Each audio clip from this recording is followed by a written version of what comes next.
Welcome everybody to 3 Count Commentaries. We're going to talk about SmackDown from October the 24th. And it wasn't necessarily a great episode of SmackDown. That main event scene is so boring. It's incredibly boring. It's tough It's tough to sit through. It really truly is. It's rough, man. We started the show with Jimmy Uso being there to investigate the Jacob Fatu incident. Except for he didn't investigate. He just attacked Drew McIntyre. And he attacked Drew McIntyre 3 or 4 times until Nick Aldis made a no disqualification match between the two of them as the main event. So we're going to talk about that in a second. As for Drew McIntyre, all he was doing was he came out to complain about all the fans cheer Cody. He screwed me. But Cody. They cheer for Cody. Why you cheer for Cody? I'm like, oh my God, this sucks so bad. He should pick up the sword again. See, y'all said, he was looking so silly carrying the sword. Now he's pulling a Bret Hart 1996 gimmick. And this guy's fucking 6'5". Why is his gimmick is that he's a crybaby? Explain that to me. Explain to me why a 6'5" wall of muscle, his gimmick is that he's a crybaby. The fans don't like me, and there's no reason for them not to like me. Who cares? Why do you care? You've been an asshole for 3 years now. Why do you care that the fans don't like you? Why do you care? Why is that important? Of course, he defeated Jey Uso in the main event, a match I barely watched it. I'm not even going to lie to you. The only thing I saw was Jimmy Uso. He took a Claymore and did a spin with it. That was funny. And then Cody Rhodes yelled at Drew McIntyre and the show went off the air. This was terrible. It's absolutely terrible. We've gone beyond the fact that it's predictable, which, is bad enough. Predictable is not good. But we've gone beyond that point. We're at the point now where it's drab. It's incredibly drab. And you don't need to watch the show to know that this happened. Because it was nothing that... The thing about TV now is that people... And this has been the case for years and years and years and years. 25, 40 years, okay? People don't want their time wasted. People want something to actually happen. All right? And what I mean by that is each show should be a new development. That way people stay engaged in the show. WWE's problem, Triple H's problem, is that he allows fans to disengage. You see what the main event of the show is going to be. As soon as Jimmy Uso showed up, like, okay, he's in the main event. And he's talking about Jacob Fatu. We could have done something fun where Jimmy is like, being silly, being a detective, or he really is trying to figure out what happened to Jacob Fatu. And, he's talking to different wrestlers and, having different interactions and all that kind of stuff. But it's all along the same line where people see Jimmy come in and then he immediately thinks it's Drew McIntyre, but... after him and Drew have their problems, he kind of considered that maybe it's not Drew. Maybe it's somebody else. And then he goes around, looking for other people. Then he gets attacked by Drew. And he's like, oh, well, Drew attacked me, so of course he would attack Jacob.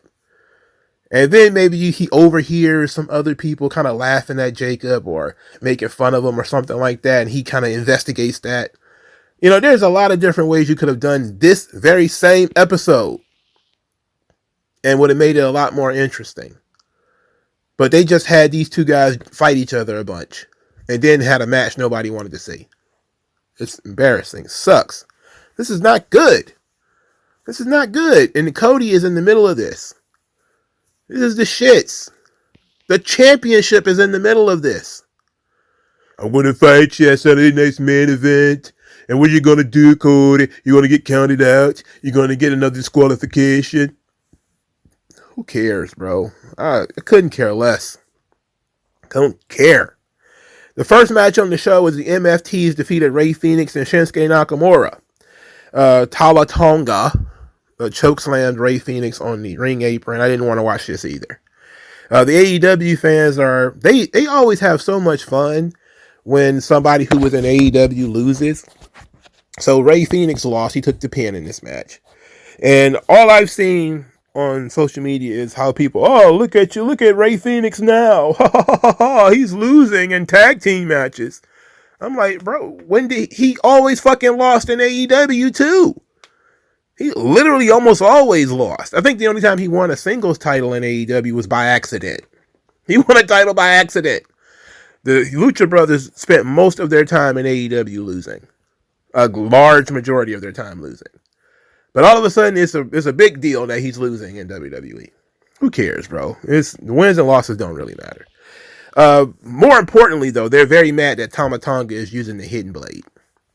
I don't care. I mean, everybody and their mama started using Stan Hansen's lariat, but Will Ospreay, who barely has any body weight, is doing a reverse clothesline, and you have to protect that move. Like, what do you mean? These guys do everybody's fucking moves. They're doing Undertaker's tombstone power driver on a ring apron in 5 minutes into the 45-minute match. Get the fuck out of here, man. I don't want to hear that.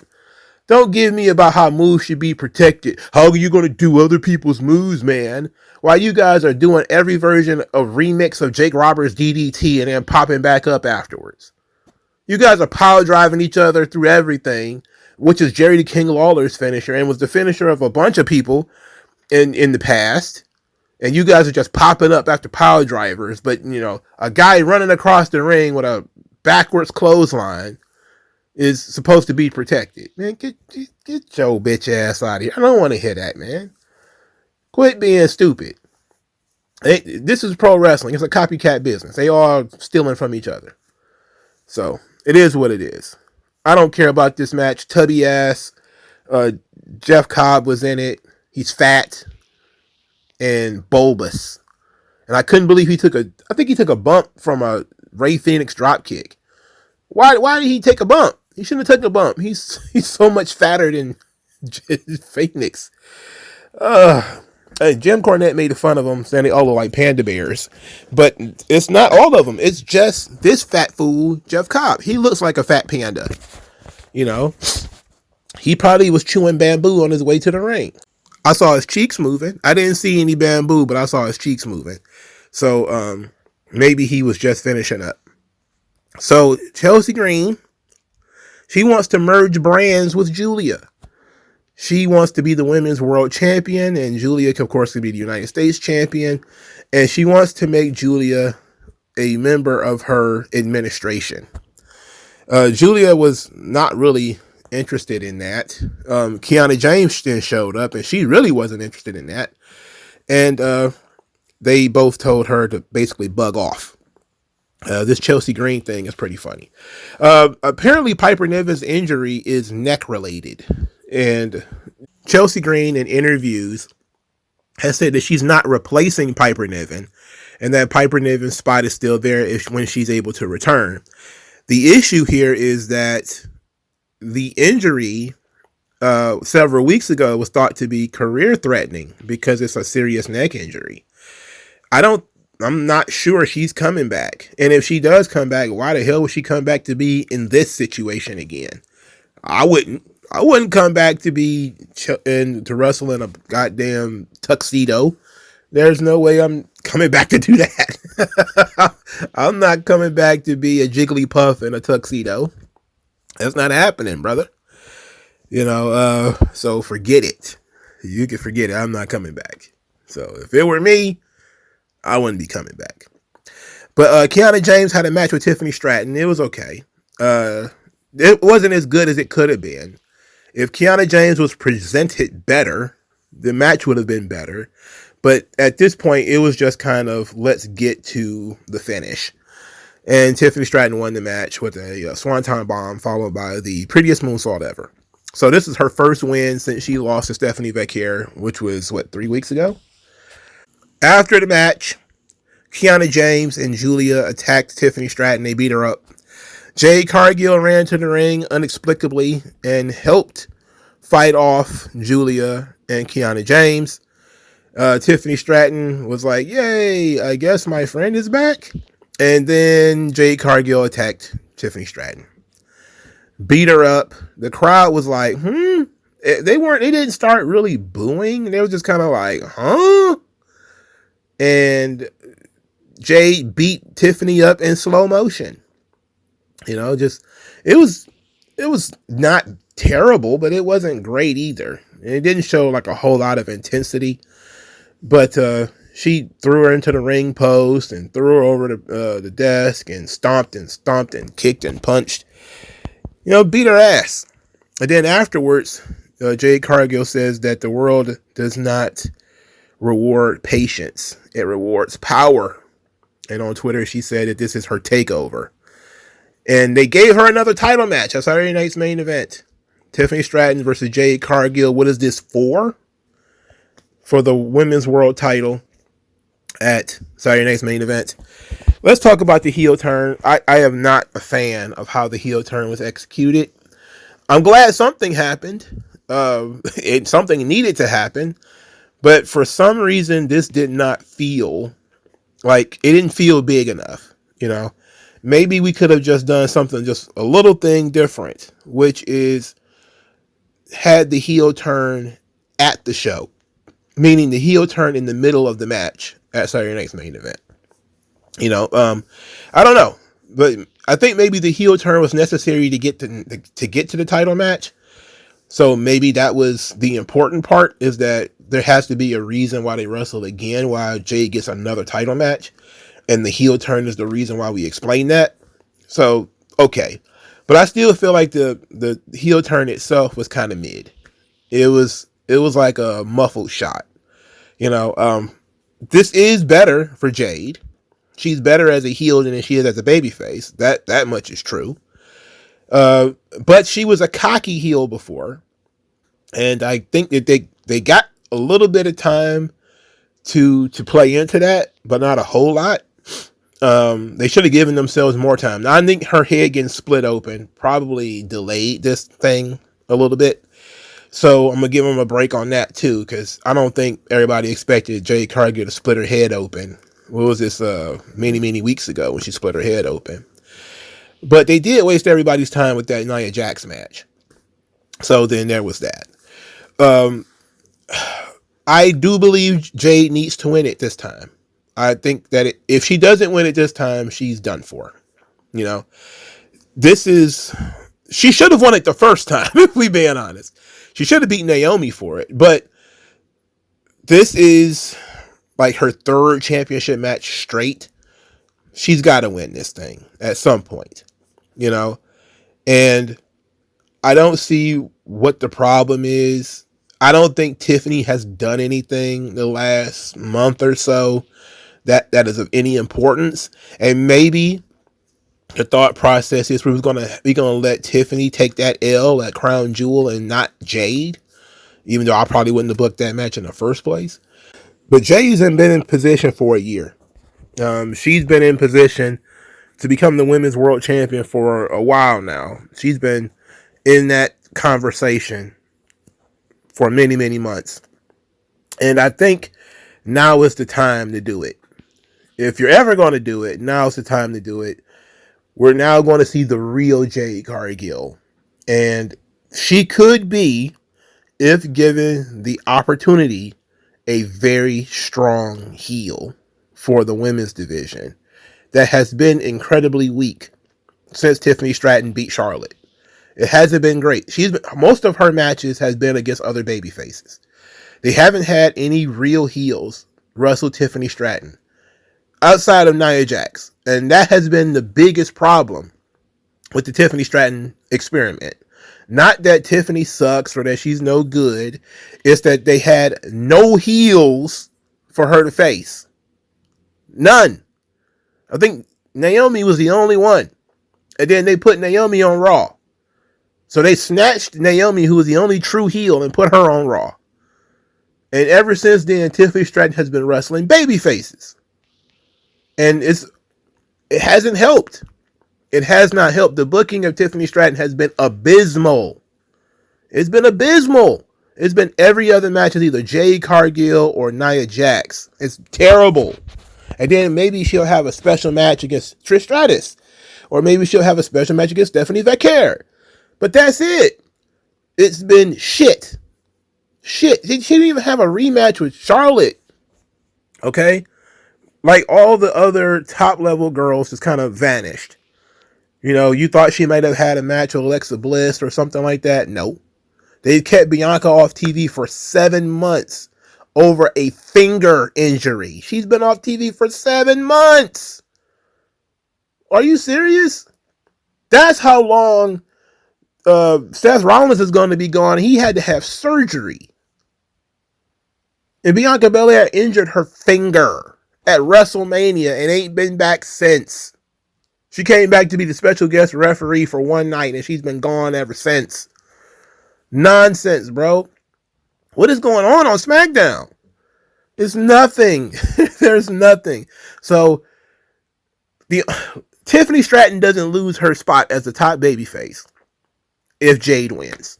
So Jade should win. There's that. The only thing is, who's going to be the top babyface after Jade beats Tiffany? Who's left? Crickets. Crickets. B-Fab. Mia Yim, apparently. Nobody cares. Maybe then Bianca will come back. Sami Zayn passes the legacy of the Open Challenge to a snarling Ilia Dragunov. I mean, if you saw this promo segment, bro, man, Dragunov in this segment, it reminded me of the Heidenreich Snitsky segment where they were both like breathing heavy. Except for it was just Dragunov. Like he was both Heidenreich and Snitsky at the same time. It was very funny. It reminded me of like when I was a kid and my mom used to send me to the drugstore and I used to cut through the alleys. And everybody in the hood has a dog. You know, this is the cheapest form of security you got. And every dog barks. But there was this Rottweiler that was chained to a pole in somebody's backyard. I don't remember the name of the family, but they had like a big wood fence that goes to their alley. So the dog couldn't see you, but it could smell you. And that thing would get real animated, barking and scratching at the wood fence, and you just take off running. You're like, man, it's like a bear trying to get you. That reminded me like of Ilia Dragunov in that goddamn hallway, absolutely drooling and snarling. It was like dealing with a rabid animal. I think this guy might be the reincarnation of Chris Benoit.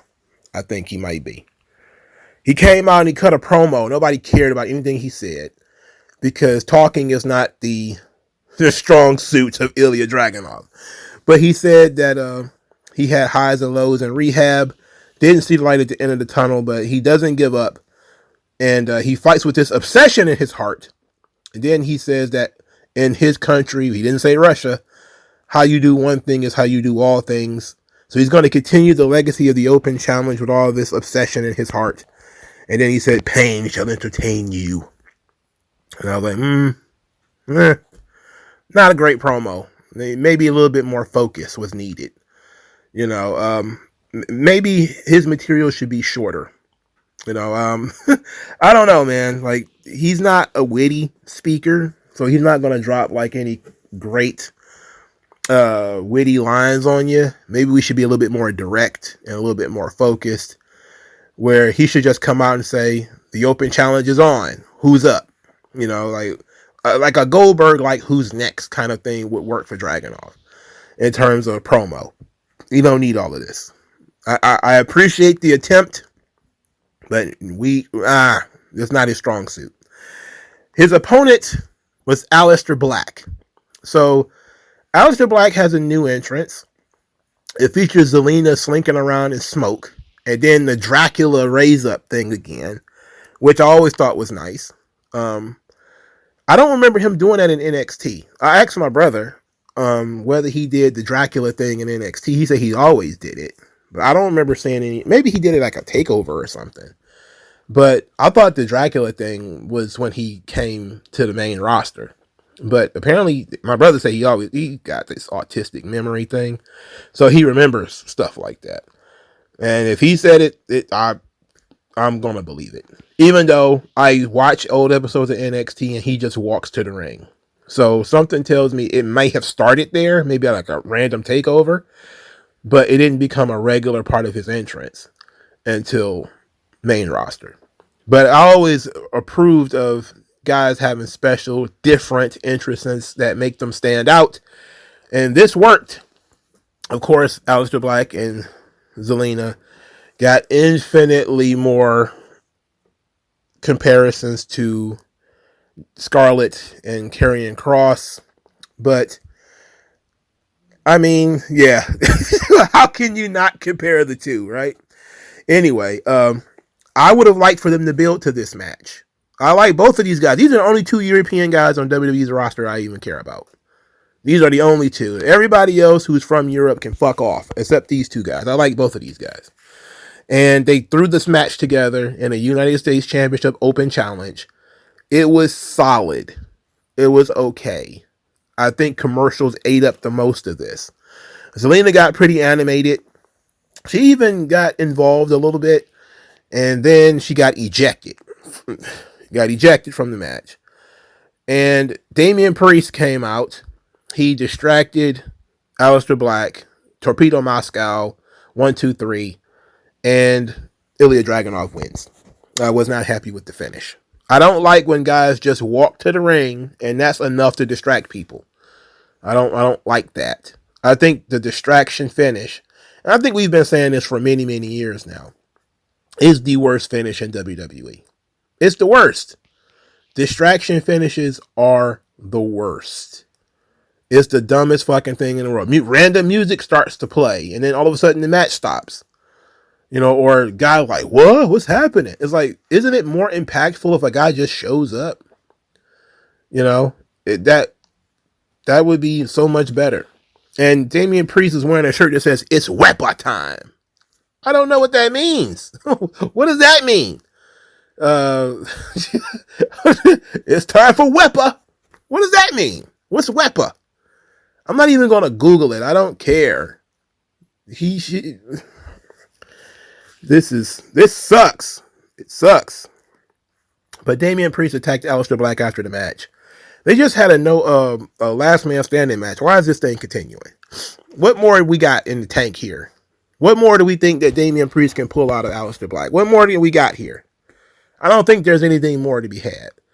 Zelina Vega tried to help. She gouged the eyes and jumped on the back of Damian Priest. She didn't do much. She's small, very small. Meanwhile, Ilia Dragunov continued to snarl backstage after his victory over Aleister Black and ran into Axiom and Nathan Fraser. And he's like, that is the beauty of the open challenge. It applies to tag teams too. I'm like, oh boy. I don't want to be around. Dragunov that's an interesting guy. A very interesting guy.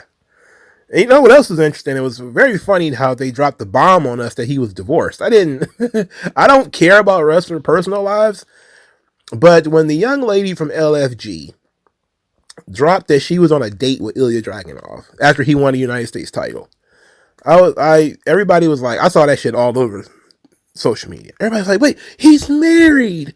What? How could that be? And I was like, people get divorced, they get separated. I don't know, like shit happens, man. And apparently that's what happened. He got divorced while he was injured, and now he's been dating the Asian young lady from LFG who got fired recently. She got cut. She was on Evolve, and no wonder this guy's breathing fire and angry. He got divorced. That sucked, you know. But they did notice. Somebody noticed, like, you know, yeah, it was a big part of his character in NXT and in the early part of his Raw run that he was so far away from his son, you know, who was back home in Russia and all that sort of stuff. And now he's got him an Asian baddie living in Florida. So it's, I don't know if that makes you more dangerous or what. I don't know, man. But good luck to the happy couple, I guess. But Nathan Fraser and Axiom, those are just guys Dragunov can chew through. I'm cool with that. There was also some stuff with DIY, but I'm going to pretend that didn't happen. Carmelo Hayes cut a promo on The Miz, said The Miz is a future Hall of Famer, grateful for what he taught him, but Miz crossed the line when he put his hands on him. So he attacked Miz, and now he said they're even. So it seems like Carmelo Hayes wants this feud to be over, and everybody is like, huh, just like that. Melo says that he hears the support, sees it, feels it. Now it's time to get back on track. They're turning him babyface. That seems to be what they're doing here. Carmelo Hayes is now the babyface, and there's no trajectory for him forward in that situation because Cody's the top babyface. If you list out all of SmackDown's top babyfaces, Carmelo Hayes would be outside of the top 5. It would probably be somebody like Cody, then Dragunov or Sammy, then Dragunov or Damian Priest, then maybe Nakamura or Phoenix or somebody like that. And then you eventually will get to Carmelo Hayes, which means he's a low card babyface, not even a mid carder, because Damian Priest is a mid carder. And he could have been a upper mid card heel, but they put him in a low card babyface role, which sucks. Whatever. He's going to have a match with Kit Wilson. At least I think that's the name of this guy. The black-haired guy from Pretty Deadly, who is still talking about how toxically masculine everyone is, how hierarchical their thinking is. I mean, he's really nailing this thing, man. He's doing a good job. He's been an underrated, entertaining part of SmackDown. He doesn't get a whole lot of time, but he nails what he does, and he says it with earnestness. If I could make one tweak to this character, just one little tweak, give him the problem glasses, the Rachel Maddow joints. That's all he needs. Maybe a haircut, but then give him the problem glasses. And he goes around and does the exact same verbiage in those glasses. I'm telling you, he actually get better reaction. But if they do that, it'll be a little too on the nose. And then you'll probably hear a whole bunch of certain people complaining. But the problem glasses will take this over the top. Charlotte and Alexa Bliss, the women's tag team champions, they don't do anything except hang out in the locker room, I guess. Then they said they were going to go to Raw to answer Bayley's challenge. I didn't know Bayley made a challenge, but apparently that's going to be a thing that's going to occur. As Bayley and I guess Lyra Valkyria is going to see these girls about the tag team championships. Okay, I guess. Much better than when Nia Jax stormed in. So Nia Jax took up all the screen when she stepped in. And as usual, she was very bad at acting, where she talked about betrayal and eventually they'll stab each other in the back because one member of this team is a backstabber already, talking about Alexa Bliss. And Charlotte was just like, all of this is rooted deeply in trauma, and you don't know how to have trusting relationships. This is a wrestling show. This is a wrestling show. Why are y'all talking like TikTok podcasters? Get the fuck out of here with that. I don't want to hear that. I don't want to hear everything's rooted in trauma. I don't want it. No. Unless it's done ironically, in parody, like that guy who talks about how everybody's toxically masculine and patriarchal and all that. That's parody. I like that. This felt like Charlotte was trying to give Nia Jax a therapy session. I don't want to hear that. I don't want to hear that at all. And Alexa Bliss was like, people change, Nia, but I can always change back. I'm like, ugh. So they want to have a match next week. Ugh. All right, look. Nia Jax only works with her friends now. Apparently that's the thing. She only works with her friends. So she's great friends with Tiffany Stratton, so she got a really long story out of Tiffany Stratton. And now she's also best friends with Alexa Bliss. So now she's going to get a bunch of tag team matches too. Look, it's better than nothing, I guess. So who is her tag team partners going to be? That's going to be an interesting question. Is it going to be Tamina? For the second week in a row, I brought up Tamina. We play in 6 degrees of separation from Nia Jax. She only works with her friends. And I only know she's got 3 friends. That's it. That's it as far as I know. She's friends with Tiffany Stratton, she's friends with Alexa Bliss, and she's friends with Tamina. So that seems to be the most obvious choice because Nia Jackson's in her clique era where she only works with her friends. So I'm not sure how that's going to work out. But look, if you have to have Nia Jax on a wrestling show, which I'm not saying you do, but if you do, tag team is fine. Just do the tag team thing. But I feel like for the 2 women who are the tag team champions, being 2 of the most over long-term veterans that they have, these belts are virtually fucking invisible. Like, they don't do anything with these titles. I'm pretty sure the only reason they even use them is because Charlotte and Alexa Bliss have them. Otherwise, you would forget who the champions were. And there's no other women's tag teams on the show. Like, there's no women's tag team matches just for the love of the game. You know, there aren't any because there aren't any women's tag teams. So there's that. That's SmackDown.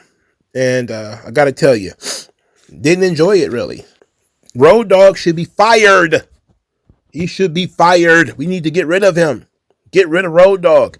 This muted heel turn for Jade Cargill is the only thing worth talking about on the show in any real length. And it was, again, like I said, muted. I didn't feel anything out of it. They turned Aleister Black, they turned Zelina with Aleister Black, and he lost the first match he was in. It's still weapon time for him hanging out with Damian Priest, which I feared was going to continue after he set the man's face on fire. I feared that it wasn't over. It's not, apparently.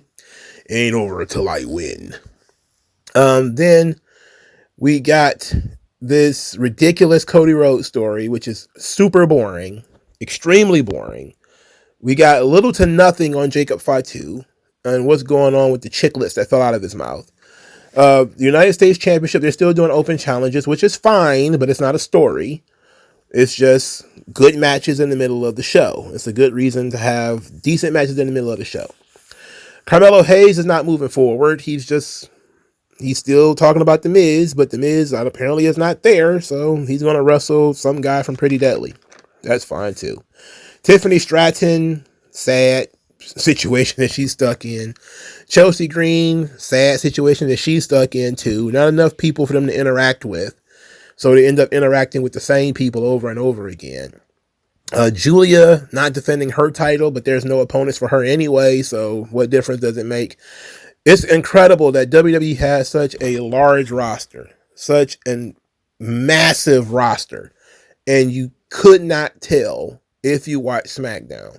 You would think that it was WWF after the steroid trial, and they spent millions of dollars keeping Vince McMahon out of prison, and so now they have to bring in guys like Tom Brady and Tony Anthony to be mid-carders, even though they had dumb gimmicks. Because that's what it feels like when you see a bunch of 40-year-old fat asses like Jeff Cobb stuffed into the show. Enough, man.